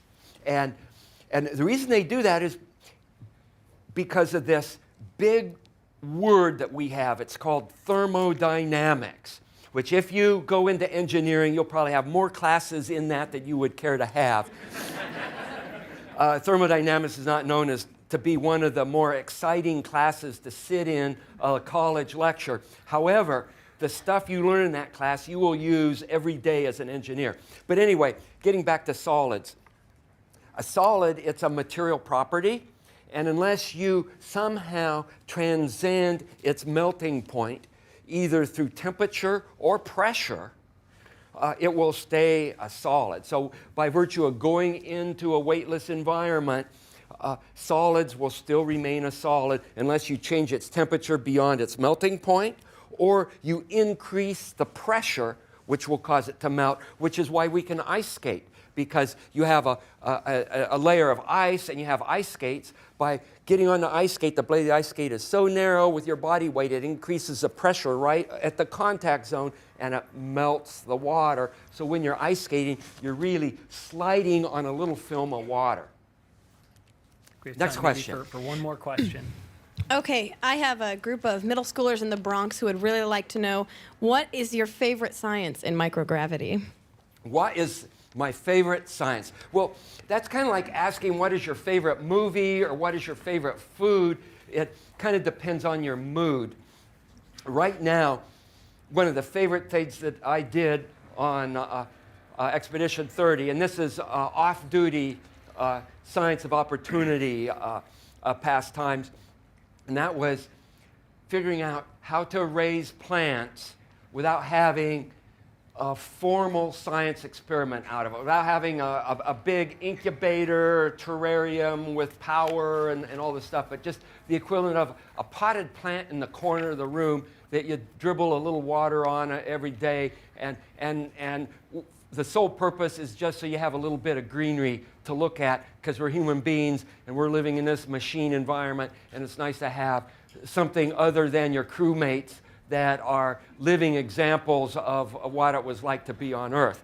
And so raising space zucchini and space broccoli and space sunflower were one of my favorite pastimes on this last mission. And trying to figure out how to do it when you don't have any dirt and you don't have any nutrients, and all you had to start off with were a couple of seeds. And what I found that I was able to do was to take food, little leftover food things, and I could compost it. I'd make my own compost, and then, which is just a fancy way of saying that you let your food spoil. And then you take the juices from that compost, which I referred to as tea, and then I would aeroponically, aeroponics is different than hydroponics, and aeroponics is something that NASA has been a big instigator in researching that topic. But I would use aeroponics with this compost tea taken from our spoiled food products and use that as the nutrient base to grow the plants. Please help me give big thanks to Don Pettit. Thank you so much, Don.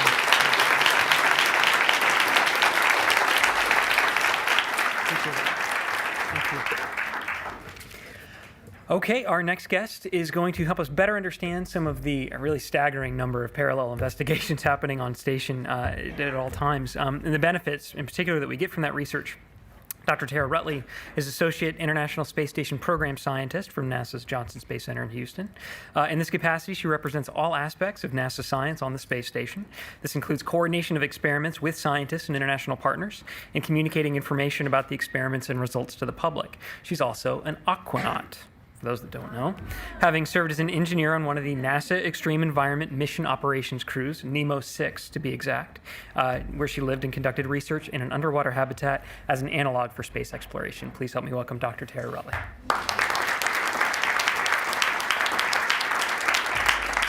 Hey, thanks guys. It's really fun to be here.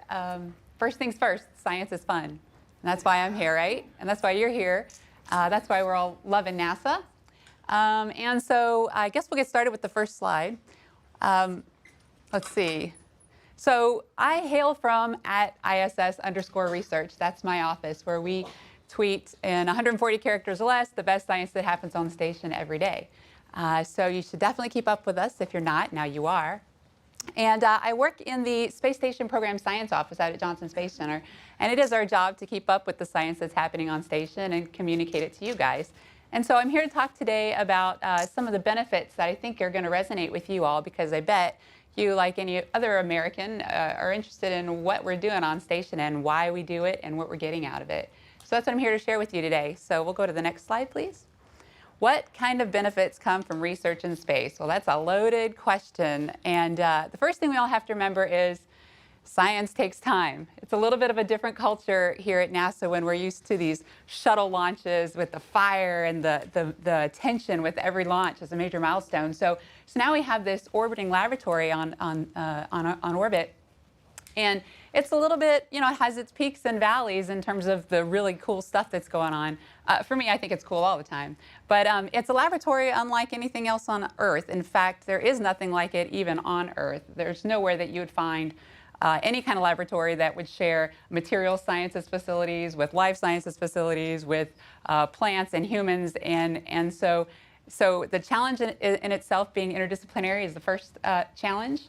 But we get it done, and we get a lot of science done. In fact, the crew that you just saw on orbit has done the most science in the history, I think, of station to date. So they're very, very busy with all the research that they're doing up there. And that's the purpose of the space station. It's to do research so we can learn how to better ourselves here on Earth and how to get us to the next step beyond low Earth orbit.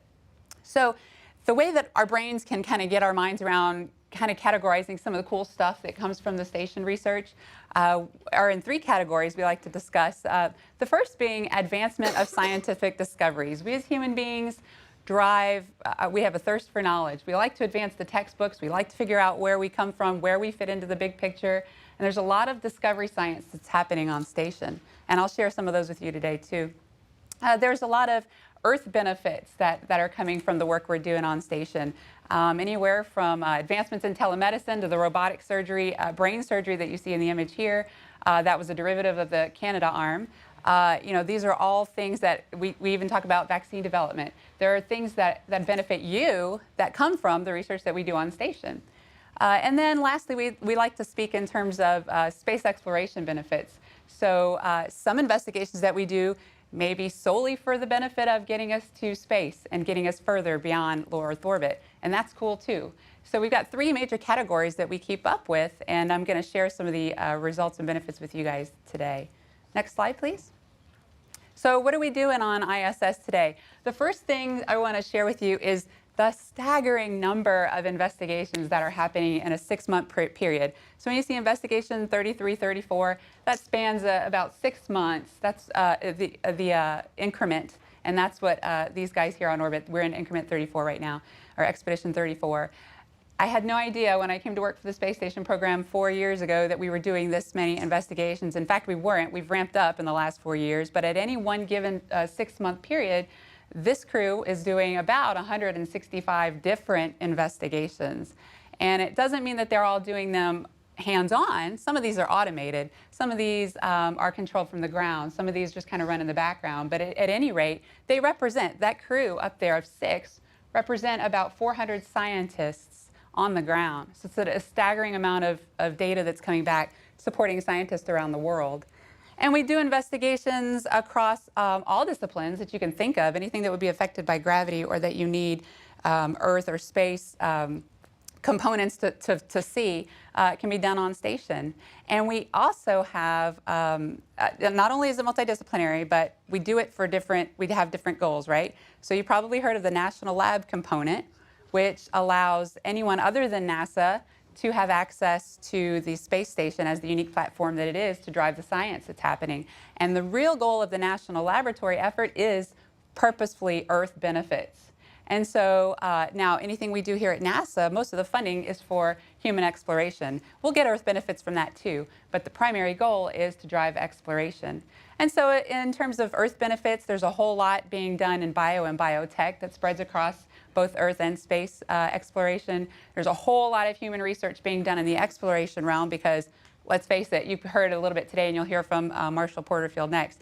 The human body has a lot of challenges to overcome before we get to low Earth orbit because a lot happens to the body to get beyond low Earth orbit. A lot happens to the body just in low Earth orbit.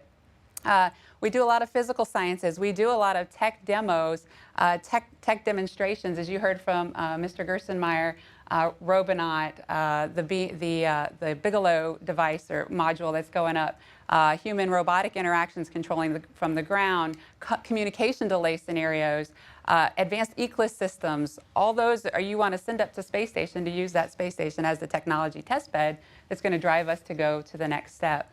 Astrophysics, anybody here familiar with the alpha magnetic spectrometer? That's the celebrity, but there are more on orbit as well. Earth sciences benefits Earth, benefits to space exploration quite as well. And of course, education spans across just about everything that the space station program participates in, whether it's research or the students participating in research on orbit through the astronauts or designing hardware and things. So we go cross-disciplinary, and there's a lot going on even right now. Those guys on orbit you just talked to are busy getting back to work. So next slide, please. So the first bit of discovery I want to share with you guys comes from a payload that sits on the outside of the Kibo laboratory. It's managed by our Japanese partners, and it's called the MAXI payload. And it can scan the sky. I think it can do a full sky scan for X-ray sources in about an hour and a half's time. And so that's the advantage of sitting on space station is it can get full sky images, unlike some of the unmanned satellites that take a little bit more time to do. What you're looking at is on the top right corner is just an image of the sky during a quiet time, and then on the right you see a big bright yellow blast, and it's just an example of a new nova that the MAXI payload found, just advancing some of the scientific discoveries in the field of astrophysics. But the big thing I wanted to share with you guys today is the nice pretty picture, which is an artist rendition of what MAXI and the NASA SWIFT satellite picked up on a few years ago, when they noticed an X-ray source change. And what they determined by putting both teams together, they had enough statistical power to get their data to agree that they were seeing the first time ever a black hole shredding a star that orbited a little too closely. And so it's something astrophysicists had theorized, had never really seen before, especially real time. We call this real time, but that was 3.9 billion light years away. And so what MAXI and SWIFT picked up on was this X-ray jet that came shooting out of the center of the black hole as this star was actually being shredded. So it's something that turned up in the Journal of Nature. It was published in the Journal of Nature, which was a big deal for scientists. And so the Space Station program is excited about this scientific discovery, advancing a little astrophysics, and sharing it through the Journal of Nature. Next slide, please. A little bit about exploration. I think most of you in here are familiar with the little guy here on the image, this Mars Curiosity rover. Well, there's a link between station and some of the work that's being done on Mars right now, and one of those has to do with some of the materials research we do on ISS. So in the top right corner is an image of a payload called MISSE, M-I-S-S-E. And it's basically a box platform that sits on the outside of the station truss, and it's full of different types of materials and paints and coatings. And it sits out there because we want to see what happens to it as it's exposed to the harsh environment of space. Ultraviolet radiation, atomic oxygen, thermal swings, debris. And so when these samples come back, the scientists can analyze what's going on with these types of samples and whether they're useful for spacecraft design and future development. Well, we found out on the second MISSE 2, that there was a paint that was on that platform that was able to survive the harsh environment of space, and it's electrically conductive, so it can dissipate static electricity that a device might experience in an environment such as Mars when you get to high radiation environments. So because that paint survived the harsh environment on station, it was used to coat the major power supplies of the Mars Curiosity rover. And so now it's an example of something that we've used on station and been able to apply it to our future exploration just as we are here on Mars. Next slide, please. And something that we can all resonate with in this audience are of course, the Earth benefits. And we feel like that we can resonate most with understanding the health benefits that come from station, the Earth observation and disaster response. You heard a little bit about that today, and the education. With regard to health, some of my favorites that I like to talk about, but I don't have a lot of time, but I'll take questions, is some of the streamlining in R&D for vaccine development. Some microbes just get on orbit and get in the environment of microgravity and just behave differently. And we can leverage the way they behave to help us drive vaccine development and pharmaceutical developments. Some advancements from health as well. Some innovative ultrasound techniques that have come from training our crew on orbit and talking them through some of the ultrasound sessions have been applicable to those of us here on Earth. And when we do telemedicine using devices in areas in remote locations, we can help talk these non-users, basically, of ultrasound devices to be proficient at their own imaging across the world. Let's see, Earth observation. You heard a whole lot about Earth observation today, both from the crew and from Don. Basically, our crew, there are devices there to observe the Earth that are automated and controlled from the ground, and a mix of the crew taking photos directly. And the imagery that we get from the crew, there's nothing that beats real time talking to the crew, telling them the next time you pass over, we need an image of this volcano or this tsunami. But there are also, lighting effects. The space station can pass over different landmarks at different points of the day and get you different lighting effects over different areas as well. Automated responses and non-crew tended get you a whole lot too, so that you can get automated data at any time you need as well, and you can share the images around the world. We look at things like changes in climate, population growth, agricultural changes. you can imagine that we can see it. And then education, of course. The space station program, since its beginning, we have touched just nationally here in the U.S. about 35 million students, whether they've participated in research hands-on, whether they've created hardware that's gone to station, whether they've participated in competitions on orbit, or even talked to the crew directly. And then globally, we've reached about 42 million students. STEM is a big driver. I mean, I was a child of lots of NASA outreach programs, and so I think, and judging from the audience here, we've got some as well. So education is a big component of Space Station, and it's certainly one we take seriously.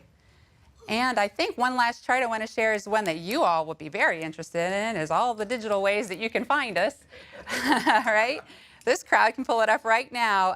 Our office maintains the ISS Research and Technology website. It's a really cool website. We'll list all the investigations that are happening on station, what they mean, some of the results, images, stories about it, all at ISS-Science, benefits and even opportunities. So some of the benefits that I talked about today are just barely touching the surface. And so if you go there, you can find more. There's our Twitter account. And we also have a really cool blog. It kind of brings the science to life. And it's written either by us in the office or by the scientists themselves or by the crew members who have participated in the science. And so Lava Loft, you can go there and find out how to bring that science alive, and we share that with you as well. So with that, I think I should take some questions. Let's take first one here on the left. Hi, my name is Ori, and you talk a lot about the sort of more the hard physical sciences. Mm-hmm. Do you do psychological experiments while they're up there to test mental stresses as they go on their way further and further? Yeah, the word psychological experiments sound a little odd.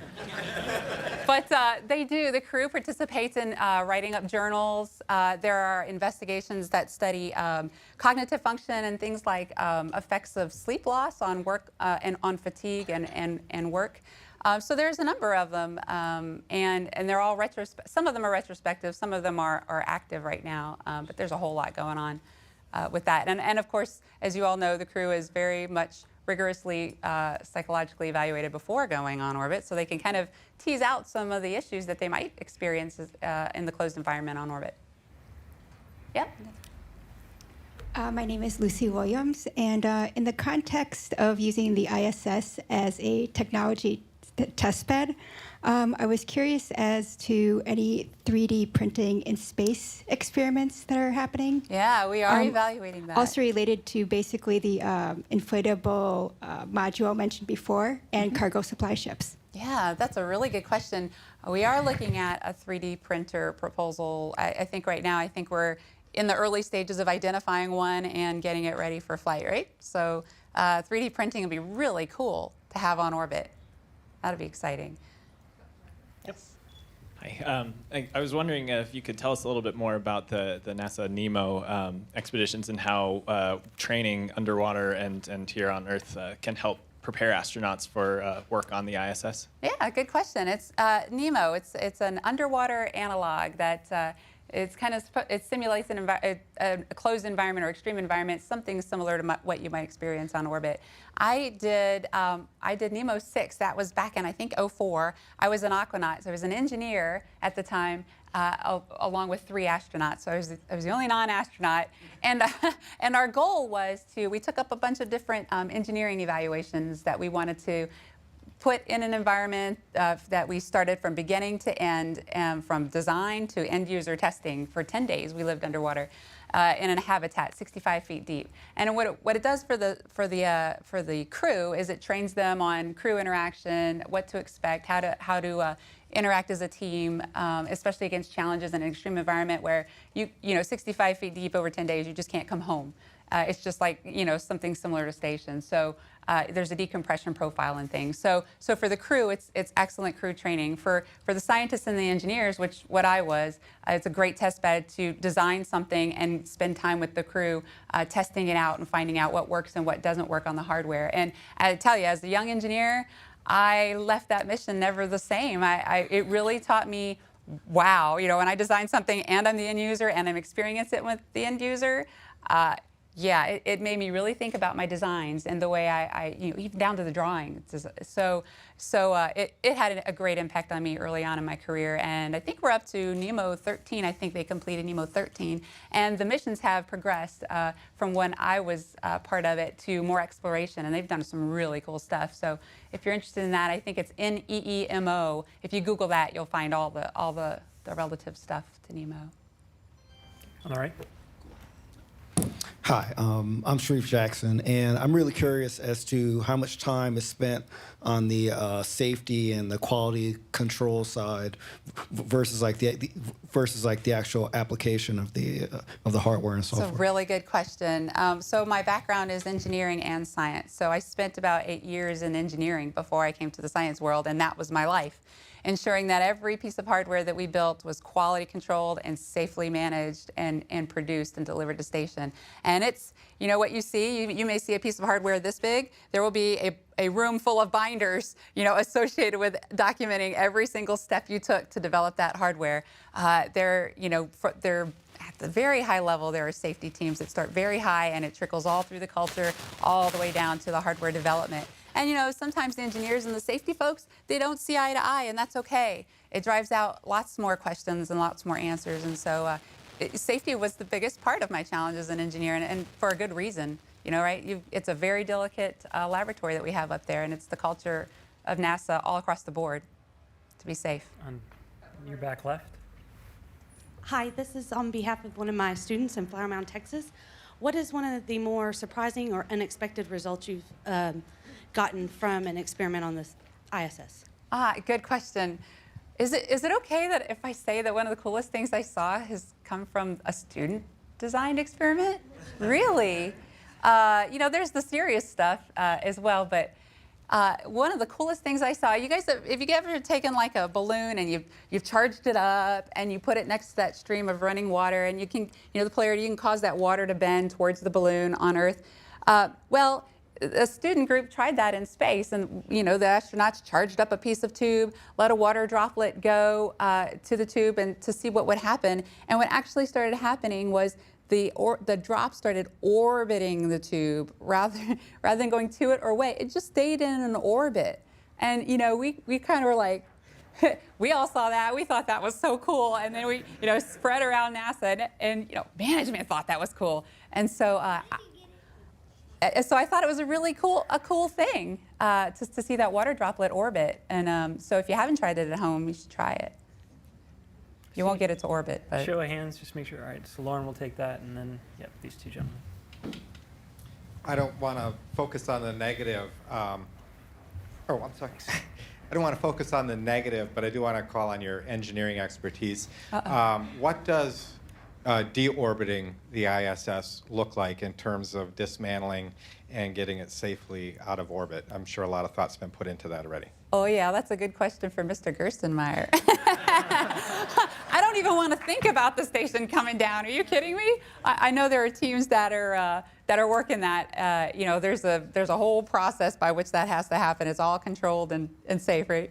We had to file an environmental impact statement. We got a mic coming. Procedure to deorbit station. So we have a detailed procedure to deorbit station. It'll actually take, we believe, 2 or 3 progress vehicles to do it when it comes time. And we'll aim for a spot over the ocean, but we don't actually deconstruct it. It actually comes down in one piece. And we've spent a lot of time studying how we would do that when it comes time. But we don't talk much about that, and we don't think much about that. But just like NASA does always, we're prepared. You know, we hope for the best, and we're prepared for the worst. So when the time comes, we're ready to do what we need to do. But we've got really detailed plans. We can share those with you. Thanks. We had one more question in the middle. Yep.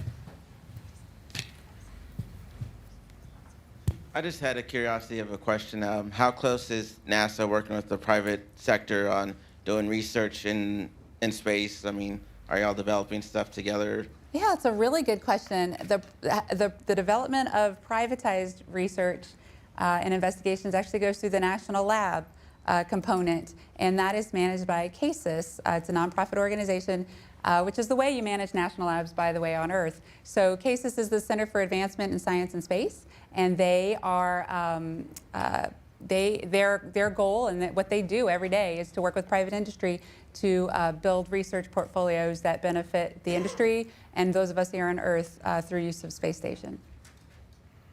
Probably have time for 2 more. Let's take the first one. Hi, I'm Grace Draper, and I was wondering what powers the International Space Station? Well, what powers the International Space Station? I always get the good questions from the students. Solar panels. A lot of things. With solar panels, every now and then provide the power. Every now and then the station will get a boost as well, either from a visiting vehicle to keep it in its orbit. Let's see, is there anything else I should mention with regard to vehicle? I think that's probably pretty much it. It's more complicated than that, but. Down your right. Hi. What further research is in the works to advance growing on the station and for our plants? And what time frame do you think we're looking at for being able to cultivate those plants for a reliable food source? Okay, good question. So plants. Again, Dr. Marshall Porterfield could share some of that with you too, because that's his expertise. But so we have a payload coming up, I think at the end of this year, slated for SpaceX 3, that's called the Veggie. We'll have a demonstration of it, I think, next. The Veggie payload is designed to have twofold purposes. One, we're interested in the scientific happenings of plants, what actually goes on in all parts of plant growth. So from a scientific perspective, we're interested. But from a food growth interest, the Veggie is supposed to also be like a precursor at designing hardware that could support food growth, plants that could be used to eat. So not just from a scientific perspective, but what does it really take? What kind of lighting, what kind of environmental control does it take to grow foods that can be consumed, grow plants that could be consumed? So look for Veggie at the end of this year. In the outcoming years, there's also an advanced plant habitat that's being designed and will be sent up as well to look at more effects of microgravity on plants. Plants are so terrestrial. I mean, for millions of years, billions of years, they've evolved in the gravity environment. And so so taking them out of their natural habitat is like removing us as well. So lots of stuff happens, and there are lots of communities looking at plants. And so, so the goal for the next few years is to put all that data together and try to come up with a complete story so that we can advance crop growth in space and also on Earth. All right, please help me thank Dr. Tara Rill. Here we go. Thank you. Thank you.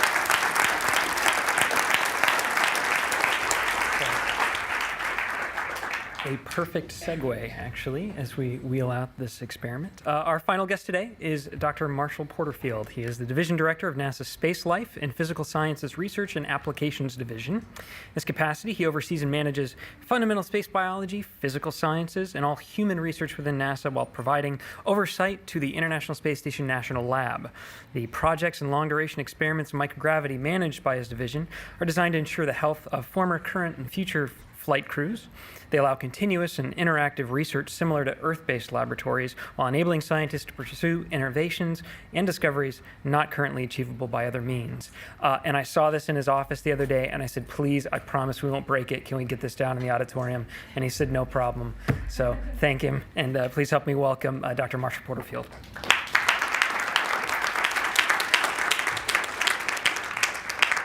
Thanks so much for this opportunity to get together with everyone and share what's going on in the Division, Life and Physical Sciences at NASA headquarters. We're currently gearing up really for a new era, a new dawn, circling above us about 220 miles at a speed of 17,000 miles an hour is the most advanced laboratory ever conceived or built by humans. Our division is focused on using the ISS space station to develop the science that will lead to the technology that will allow humans to explore further out into the solar system. So that's kind of the journey I want to take us on and describing what we're doing. I was asked originally to talk about the Human Research Program. So I am going to talk about the Human Research Program and some of the highlights in terms of developing countermeasures that are going to protect astronauts as we potentially move out to the asteroids and move out to on a mission to Mars or permanently man a moon base. But I'm so glad that people were so interested in plants and that we actually have this is a prototype of Veggie. It's going to be launched on SpaceX 2, and its purpose is to do science, but also to test the ability of of NASA to develop a salad machine. And so the idea is that astronauts can grow some greens to nibble on from time to time. I have it in my office for show and tell, but I also have an ulterior motive because I'm going to grow salad in there. And every once in a while, I'm going to grab a head out and I'm going to go throw it at Gerstenmaier and say, I need some more money for research, please. So next slide. So also, I was asked to tell everyone a little bit about myself. I just came to NASA about 6 months ago, started in August officially. I'm here by way of Purdue University. I'm actually on leave of absence from Purdue University. Bowler up. I'm professor of biological engineering. I've been involved with space-based research since my graduate school days. I was supported as a graduate student where I did my PhD at LSU. Go Tigers. By a NASA Graduate Student Researcher Fellowship. So I've been involved with space-based research since beginning of my PhD work. I've worked on 5 shuttle-based experiments, and we've flown a couple campaigns on the reduced gravity flight platform that NASA maintains. So does anybody know the nickname for this? Vomit Comet. So I guess I've tallied it up. I've spent 45 minutes of my life in microgravity. It was a great experience. And everybody, I think here probably maybe knows how this plane operates, but basically it flies parabolas. So when the plane gets at the top of the hill, it's like when you're driving in a car kind of fast at the top of a hill or a roller coaster, you feel a little wee. Well, this is a big wee. For about 30 seconds, microgravity, and at the bottom of the hill, you hit 2 Gs. So if you're not used to this and you're standing up, the blood's going to move from your head when you hit 2 Gs and come back up and go back down. And what's in between your feet and your head? Your stomach. That's where If you don't eat first. I've seen people make that mistake. I didn't. And all the campaigns we've flown with students, none of the Purdue students have ever gotten sick. So we have, at least my teams, we have a perfect track record, but MIT wasn't as fortunate. So next slide. So earlier we learned that this is 50-year anniversary of John Glenn's initial flight. This is Ed White doing the first American spacewalk. These early space explorers only were probably in space long enough to experience some of the early symptoms of, so there's space acclimation symptoms. It's basically things like nausea, headache, vertigo, kind of like car sickness, but it's like space sickness. Later on, as astronauts started to do longer duration missions, like going to the moon and Skylab and Soyuz Apollo, we learned more about how the body adapts to the microgravity environment. So we're still mostly in low Earth orbit. We're not really dealing with the topic of radiation yet. So we're talking about the body's adaptation to the microgravity environment. Life has evolved over 4.1 billion years of the history of this planet under the constant force of gravity. That's the only thing that's really been constant in the evolution of biological systems in the on the planet. So it's novel now to have the opportunity to look at humans and other biological model systems like plants. And the Life and Physical Sciences Research Division covers the Human Research Program, which is more applied in trying to develop countermeasures, but we also, the program includes fundamental space biology, where we're doing things like microbial observatory. We're working with other model organisms like nematodes and yeast and cell biology systems that are really important for us to be able to learn more about how life adapts to space. Humans, long duration in space, suffer from more serious conditions associated with decrease in cardiac output, vestibular responses that are altered, like Don talked about, his readaptation, bone and muscle wasting, decreased red blood cell counts, immune deficiencies in space.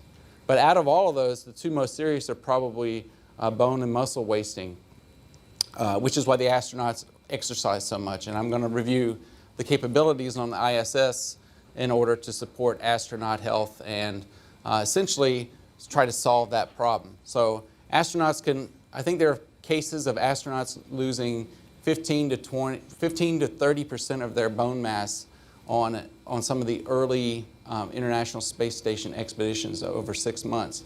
So if you think about what a long duration transit to Mars would entail, potentially you may have astronauts arriving at where they're going to explore but unable to walk. So it's really important to keep astronauts healthy, to protect their health so they return to Earth and they can recover and they can lead a quasi-normal life, Don?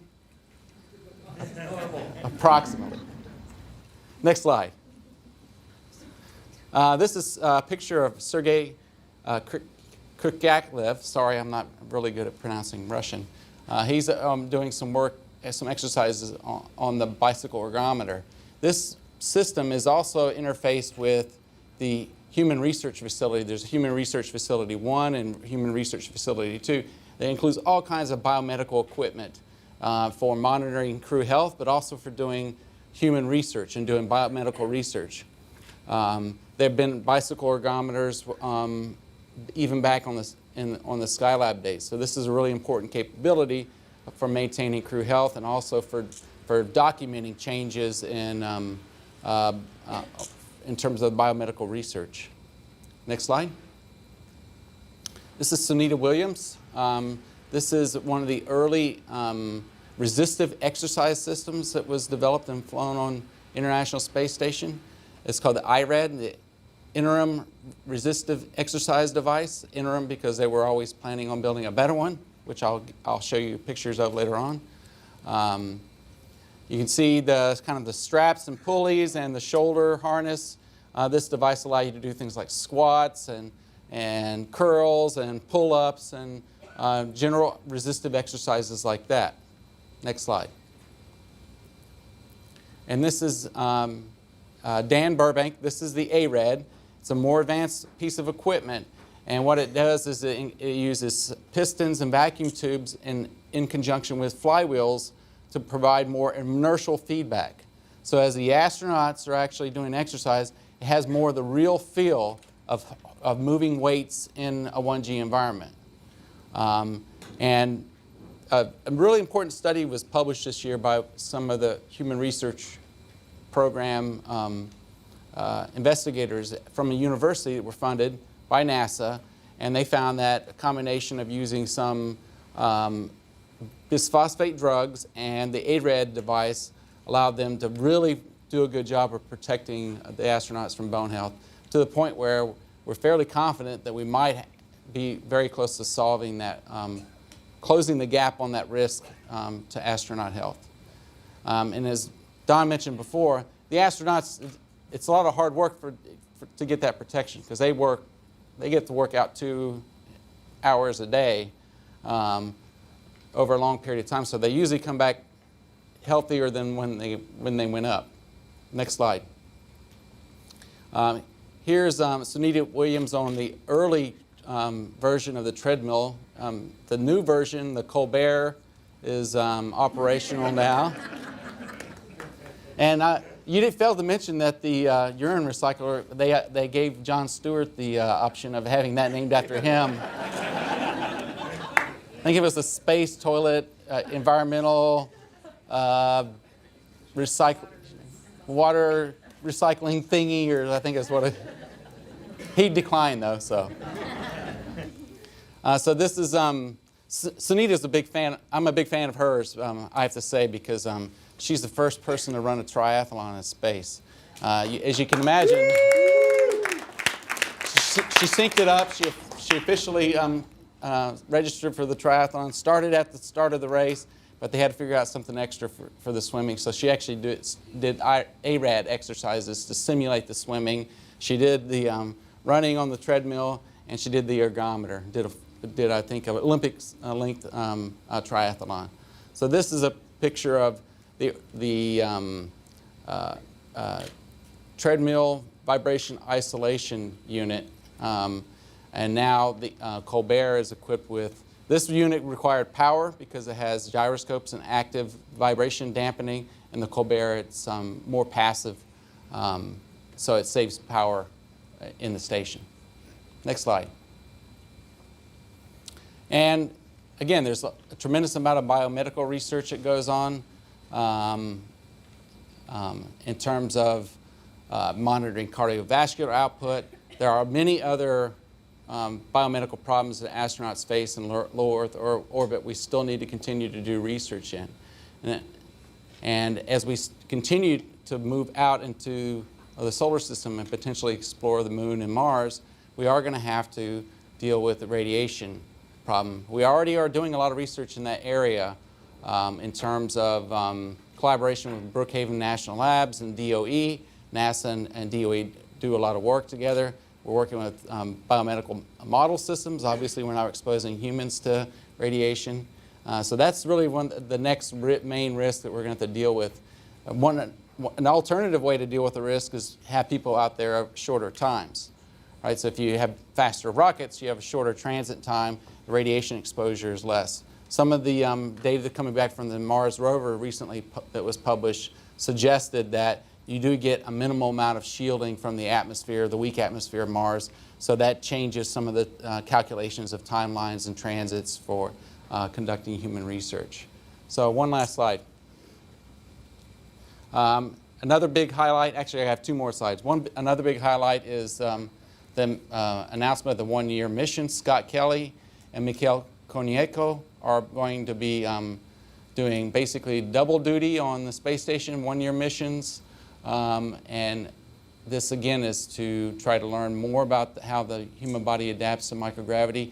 We're going to do more standardized biomedical research. As a lot of you are aware, the Russians have done a lot of long duration human missions on Mir, and they've learned a lot from those opportunities, but we have a lot more tools now available to us to do more detailed biomedical research.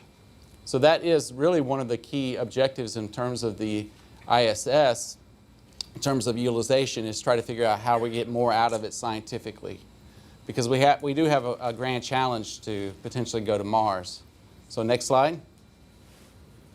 So I'm going to close out my talk about Human Research Program and maybe answer some questions about plants.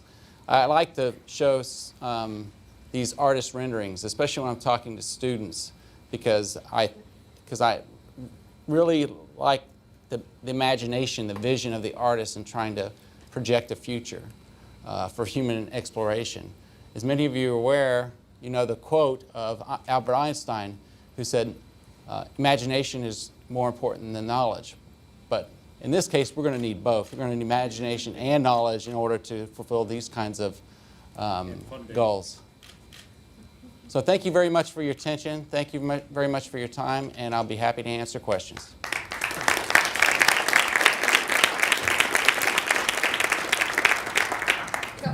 Yep, let's go. What's the difference between using a pink light to grow the plants and a normal light? Okay, so what you see in here is there's actually two types of LEDs. So NASA actually started doing the first, I remember when I was a graduate student, the first blue LED panels came from Japan, and NASA scientists grew plants with blue LEDs. They were the first ones to do it. So there's actually blue and red in there. So the reason we're only using blue and red is because the plants only use blue and red light to do photosynthesis. They reflect the green wavelengths of light, so that's why plants look green to our eyes.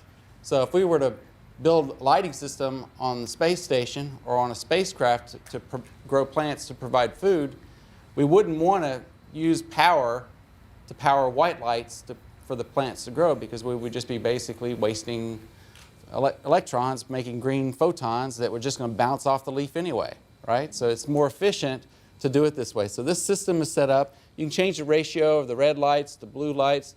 And so basically chlorophyll in the plants absorbs those two wavelengths only. So it's basically we can couple the light production directly into the photosynthetic apparatus in the plant. It's much more efficient.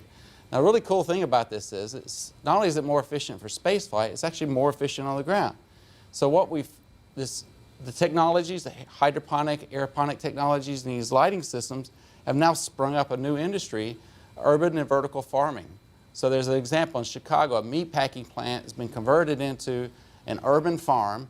They provide high quality produce to restaurants, and they're able to use indoor growing systems with LEDs because they can save money. It's cheaper to do that than to buy it, than to grow it out in the countryside in a field where you have to use herbicides and pesticides and then ship it into town. So this is actually a brand new industry that's springing up all around that is attracting a lot of venture capital and a lot of startup funding right now to start these kinds of operations. Okay, do you have one to your left? Go ahead. Or if we haven't ready to go ahead, on the right. One of my hobbies is home brewing, and I think I heard you mention yeasts earlier, and I was just wondering, in general, how do yeasts do in space?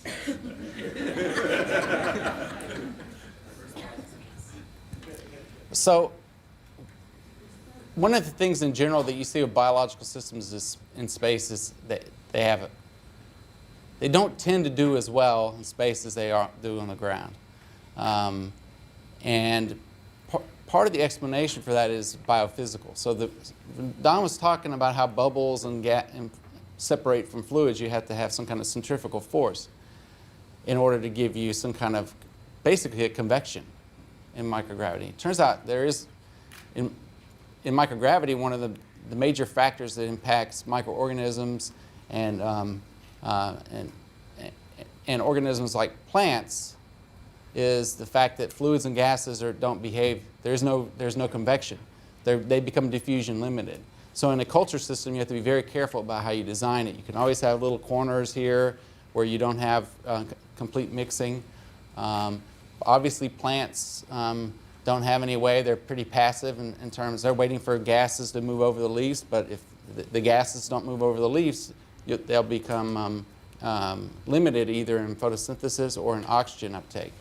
So that's really one of the main things that we have to consider about the microgravity environment is it's a fundamental, it's not only the gravity sensing aspect of it, it's the biophysics. Now, humans don't have problems with the diffusion limitation because we have mechanical ventilation system, right? We have lungs. But other organisms are much more challenged because of that aspect in microgravity. Okay, to your left. So it's thrilling how many more things there are to study. It also sounds a little bit daunting. How do you prioritize the research you conduct?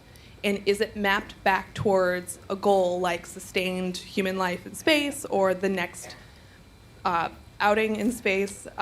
What do you measure it against, and how do you choose what's on deck?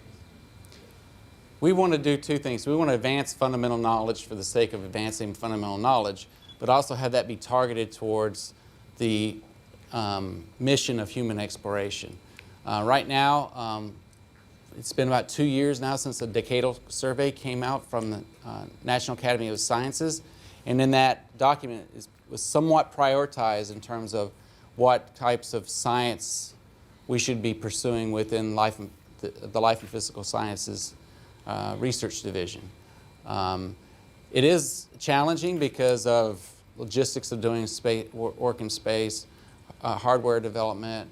Throughput is really a key limitation right now. So we're actually, I think, right now on the verge of reinventing the way you do life and physical sciences research, because we're creating an open source innovation approach to doing research. So instead of having an hypothesis and a PI the way we've done it in the past, we're going to use more advanced technologies like all the omics technologies, genomics, proteomics, and do massive experiments for communities, and then use bioinformatics to allow people to mine those databases and do systems biology on spaceflight responses. We think we can increase our throughput, and we can get, these are going to be open source. So that means everyone can have access to undergraduate students, and also kids, I think, will be doing their science fair projects based on ISS research within a couple of years. All right, unfortunately, that's going to have to be the last question. That's all the time we have for today, but the conversation doesn't have to stop here. You can find all the ways to connect with NASA on social media at www.nasa.gov/connect. In fact, in just 2 days, there's a great opportunity to join in another real-time conversation about the International Space Station. And a first for the agency, we'll host a live Google Plus Hangout with the International Space Station this Friday, February 22nd, from 10:30 to 11:30 a.m. During the event, astronauts aboard the station and on the ground will be answering several video questions that were submitted on YouTube, but you'll have your opportunity to submit real-time questions as well on Google+, Twitter, and Facebook. You can find out more about that event at nasa.gov/social. Finally, to get the latest news on the astronauts and the work they're doing aboard the space station, including how they're getting ready to receive new science experiments next week on next week's SpaceX launch out of the Kennedy Space Center, check out nasa.gov/station. Please help me thank all of our guest speakers today.